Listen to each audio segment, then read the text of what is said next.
for your attendance. The riches the Radiant Host have retrieved were hoarded in Al-Zadal's name. A fortune I set aside for a future day of need. And lo, that day hath come. May it aid our wounded city in reclaiming its vibrancy and vigor. In better times, I would leave such a task to our capable Ahawan. God's rest his soul. Finding myself bereft of his counsel in the here and now, I will assume the responsibilities of mine office directly.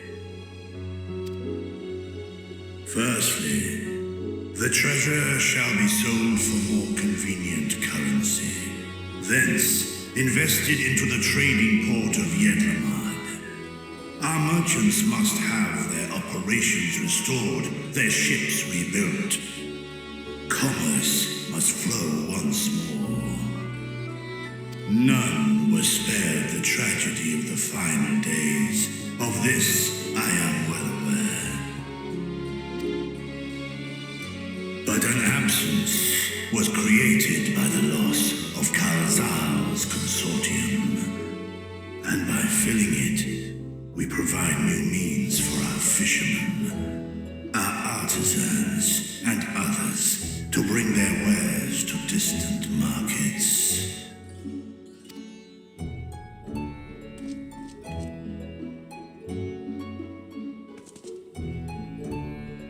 And what of the children who were left without family to care for them?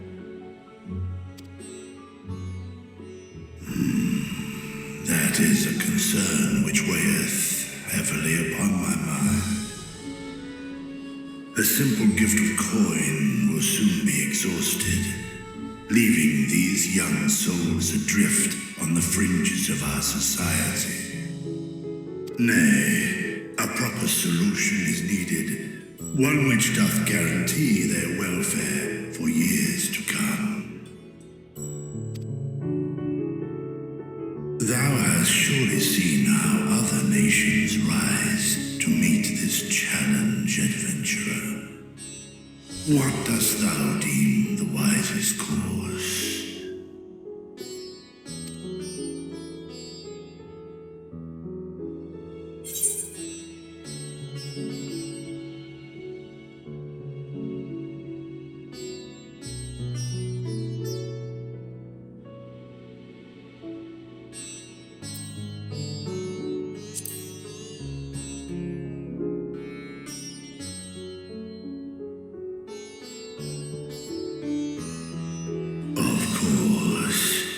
We must all look out for one another. Let us put this idea into practice.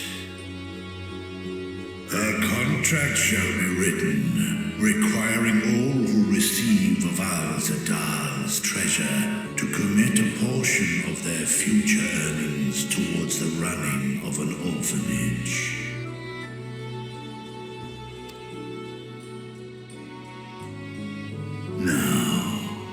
Such an influential policy is deserving of a worthy name.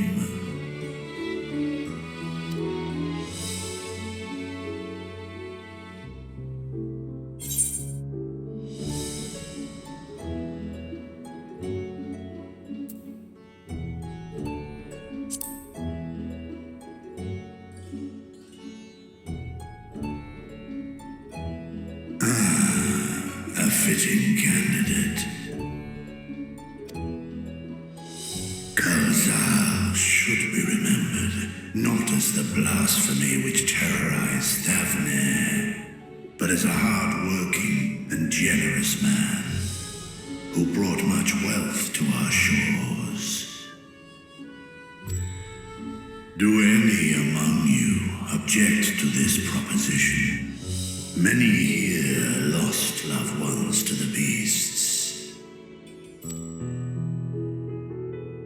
In that time of strife, any one of us could have broken. Any one of us may have been taken by despair. When I think of Kalzal, I feel no hatred. Only a stinging regret that we could not save him as well. Isn't that right, men?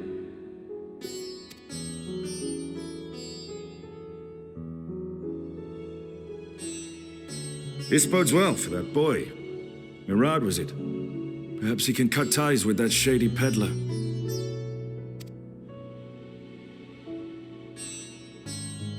Then let it be done. Henceforth, this initiative shall be known as the Kalzal Foundation.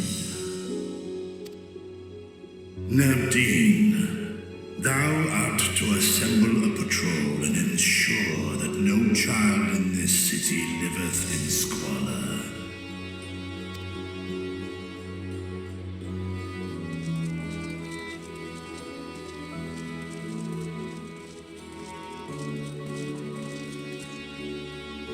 Clerks, see to the management of our funds and make haste.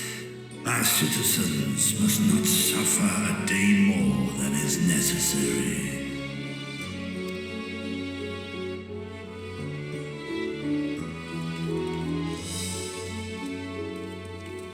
Dragon and man, side by side in pursuit of a brighter morrow. None of Ishgard.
Right, here we all are.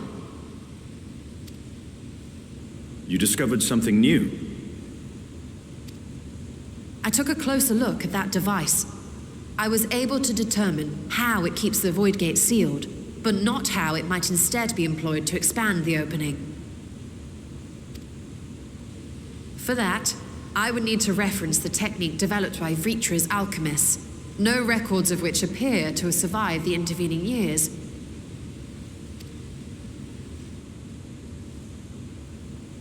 We know this, so why have you sent for us?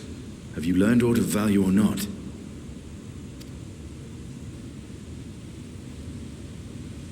Patience, good sir.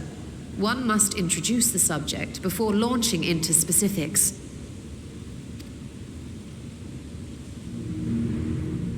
From what we understand, travel between worlds is accomplished by passing through the nebulous rift which exists between them. Picture, if you will, the moment you were called to the first.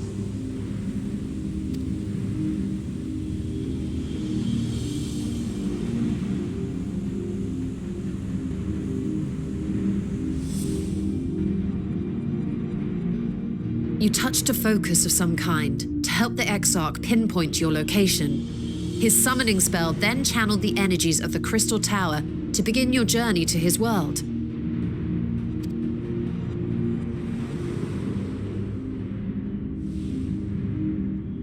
The magics tore a hole in the wall separating source and shard, and cast you into the intervening nothingness. In that place, the laws of nature hold no sway.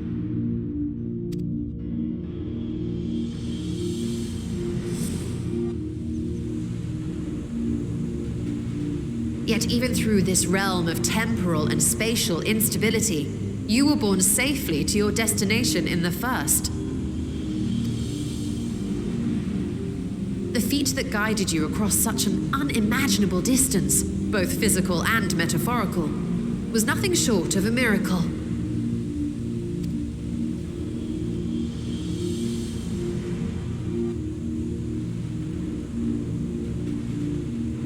Then what of the many voidsent found in the source?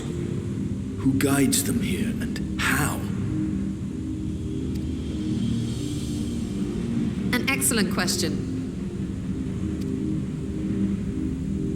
Though there are several methods by which the Void's denizens might intrude upon our world, the rituals of summoning are the most typical.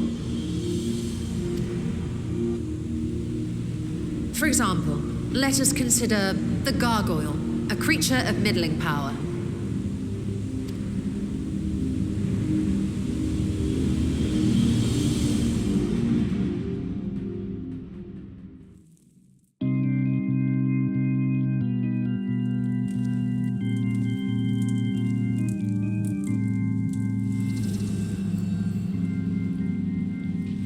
To call upon such an entity, the prospective summoner must force open a void gate.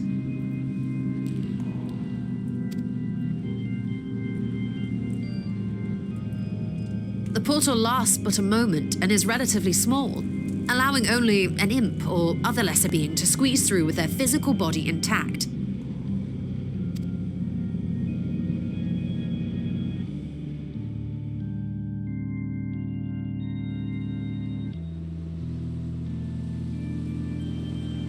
Our more powerful gargoyle, however, is too large for that.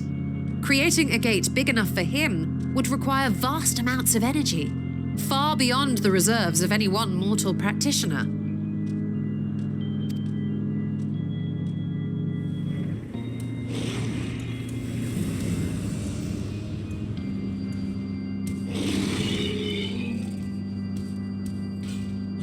Instead, 'tis far more common to bring over only the entity's soul.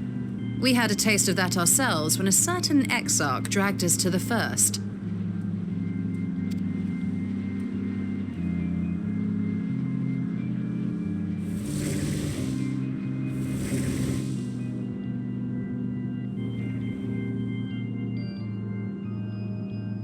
And just as our bodies remained in our world, the Voidsent's physical form is left behind in the 13th.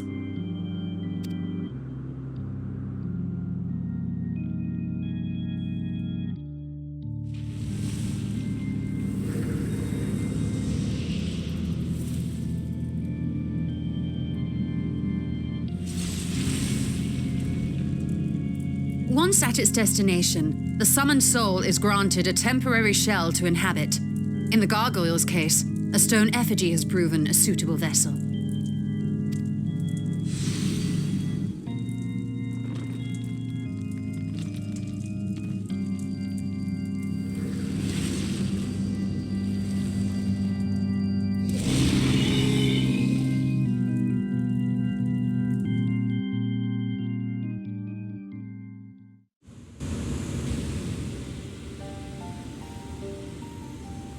Wait.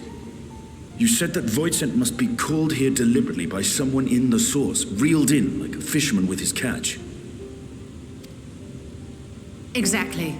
For a being to navigate the chaos of the rift, with or without form, there must needs be a guiding agent on the other side.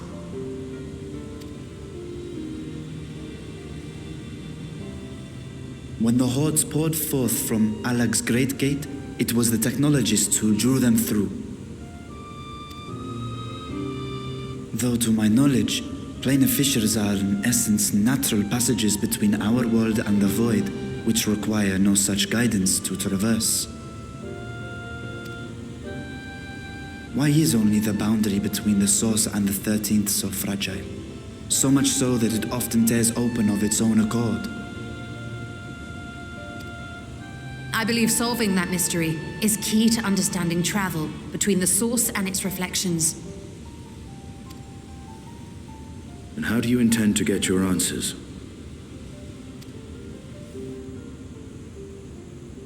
No, the danger is too great.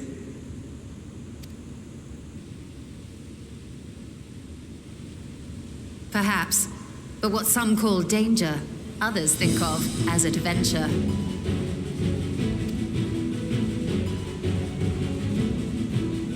Were you not listening to my tale? Never mind that the means to expand the gate has been lost to the ages. Even could you force the portal wide enough, you would be greeted by an army of murderous horrors the very instant you step through.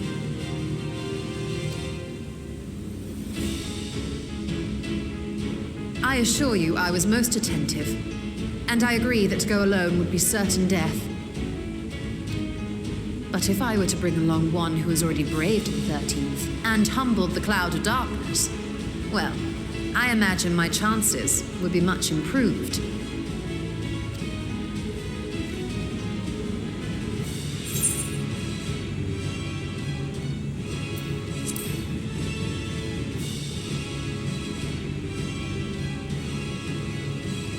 I had a feeling you might say that.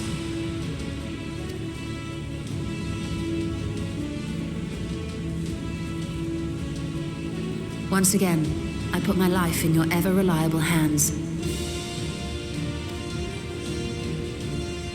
That said, as much as I would like to march straight back to the Void Gate, there is the small matter of being unable to open it without the Satrap's personal authority.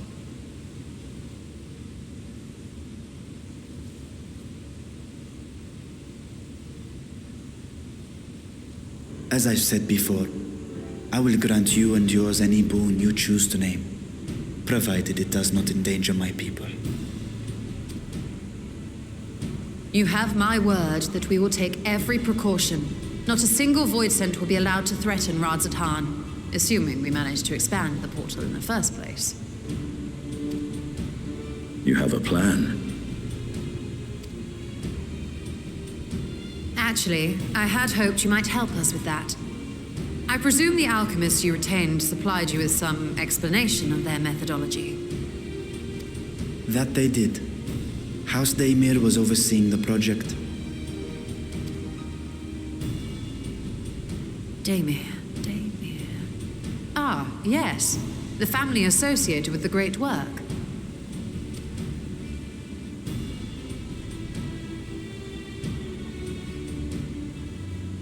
I did not fully comprehend the theory, but their research began with a void scent which had slipped through the fissure. After a thorough examination, they created an arcane simulacrum possessed of similar qualities. A man-made void scent, if you will. It was apparently indispensable in their efforts to enlarge the gate. A man-made void scent?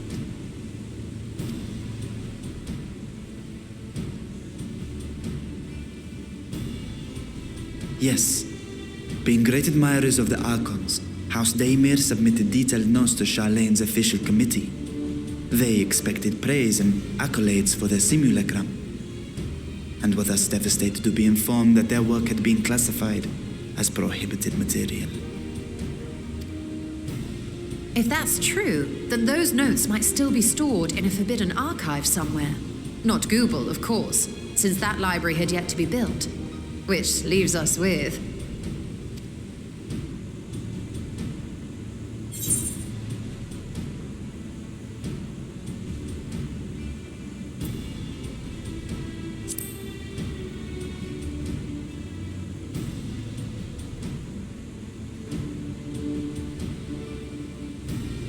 Indeed. Numenon's restricted stacks may very well hold a copy. In which case, I say we head directly to Charlene.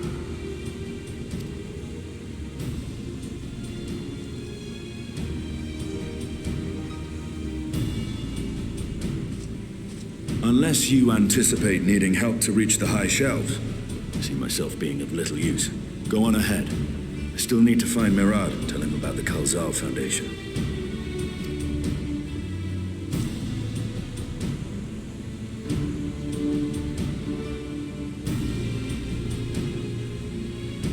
Let us be on our way as well.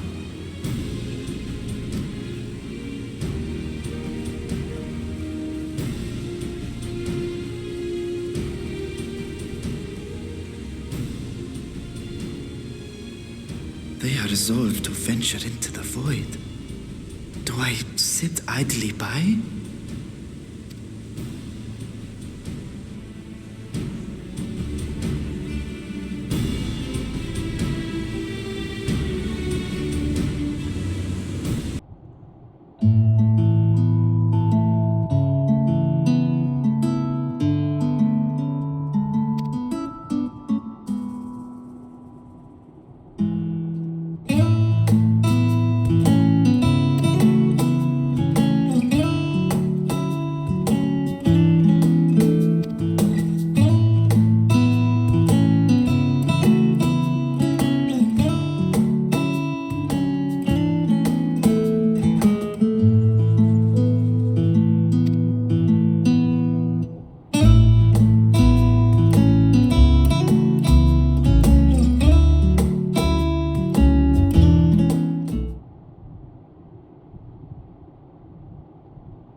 If House Damir's notes are to be found anywhere, it will be here. Let us begin.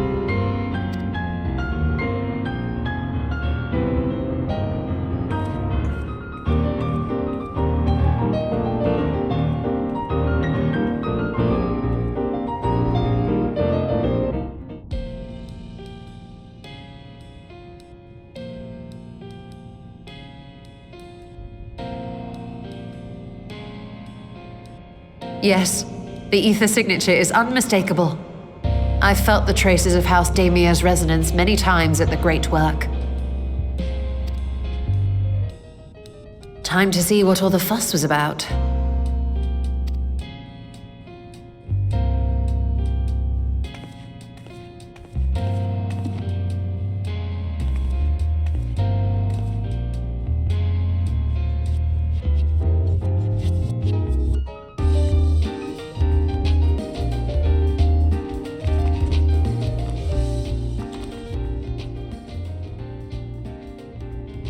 Among the ranks of the Voidsent, there exist entities with the power to call forth their brethren from beyond. The species known as Atomos, however, is uniquely prodigious in this regard. From its distended maw, it can expel an endless procession of void-born creatures, a talent which sorely tested the Radiant Host in its battles against these abominations.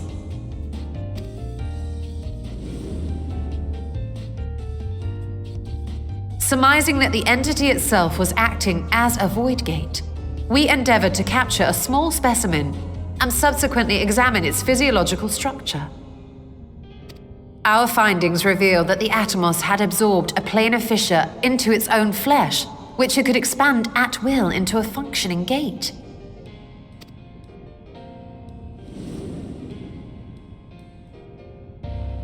Upon further analysis, we identified an ethereal wave pattern emitted during this process.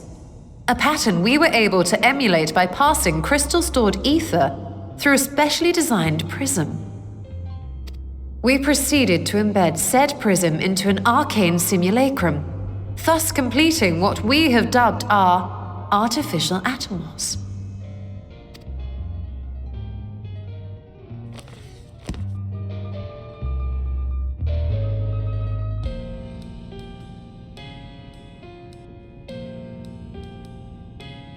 How could I have been so blind to the possibilities? This species, not to mention its ability to summon Voidsent, has been discussed among academics for years now. Just before the advent of the 7th Umbral Calamity, we received reports of Atomos sightings from every corner of Eorzea. Surely you've at least heard the tales.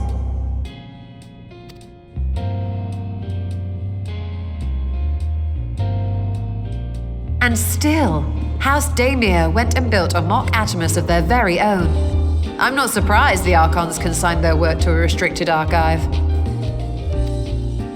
It was no easy task, but at last we've unearthed the volume we've been searching for.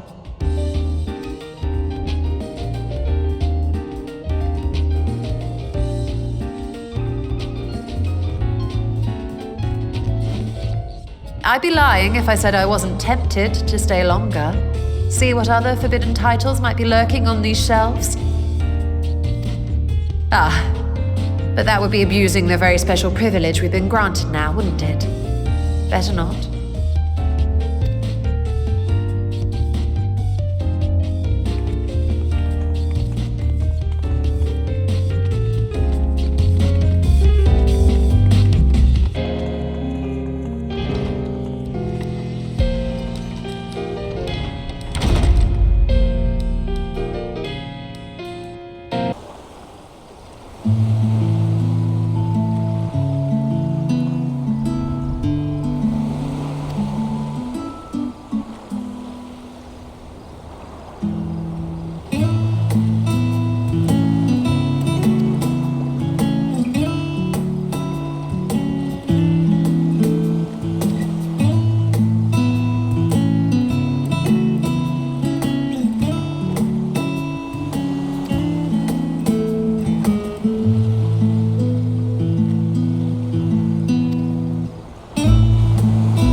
The ruins alone were impressive enough, but I never dreamed such a treasure lay hidden in the depths of the bounty. It may have been helpful to know this device existed, Your Excellency. My apologies. The gate was a secret I shared with none but my closest advisors. I feared for what might happen should those with ill intentions learn of its existence.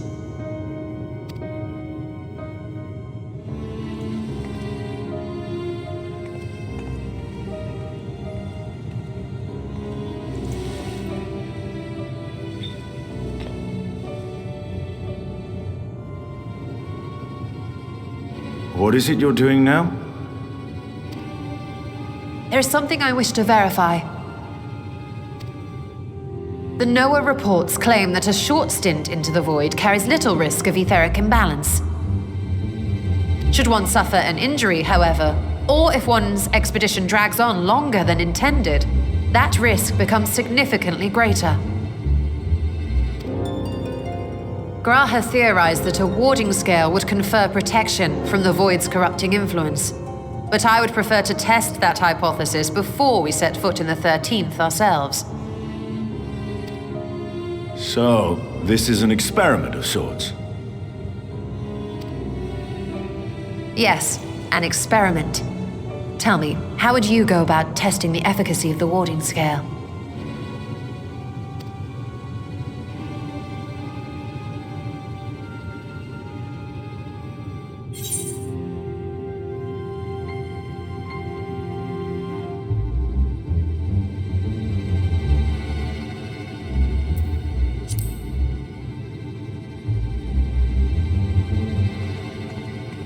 Very good. I see you've been paying attention. As Vritra sent his simulacrum, so too shall we rely on a familiar to bear the brunt of any unpleasant consequences.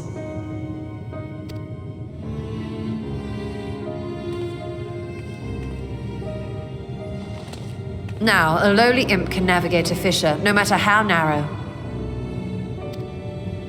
Which means an arcane entity of similar stature should be able to manage the same. I hadn't wanted it to come to this, but no other familiars will do, I'm afraid.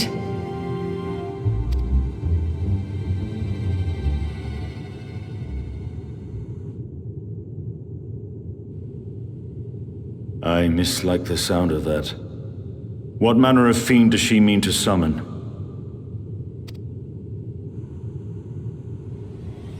From ocean rise and cloudbank form, from mountain spring and rainfall storm, from river flow and life be born.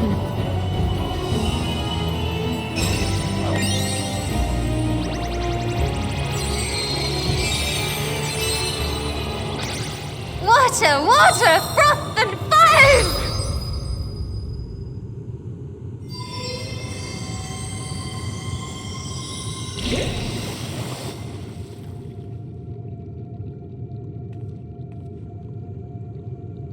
Ready your arms. I fear she's been possessed.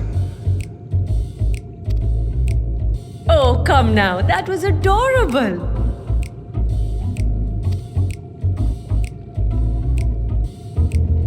Water, water, froth and foam! Time to play!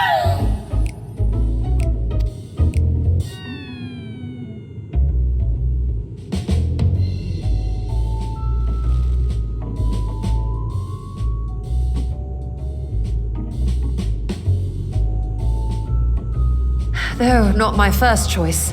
These familiars I conceived of as a child have the best chance of fitting through the gate. I only wish my younger self had considered a more dignified ending to the creation ritual.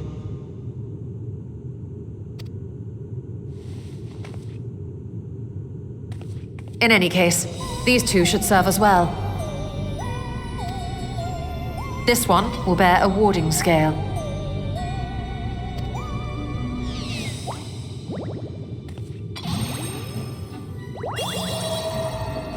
And when they return from the 13th, we can observe how the talisman, or absence thereof, has affected the progress of the Void's corruption. If I could impose upon you to open the gate. Your Excellency? Ah, yes, of course. We should also be wary of void sense slipping through while we conduct our experiment. Estinian, you are to keep Nidana safe from harm. As you say. You had best be on your guard as well.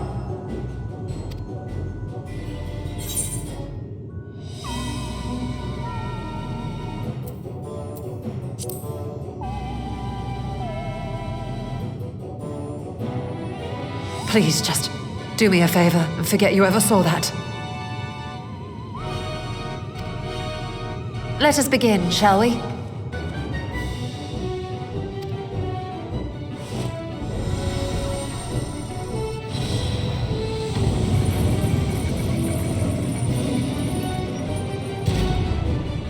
Nixies, into the void.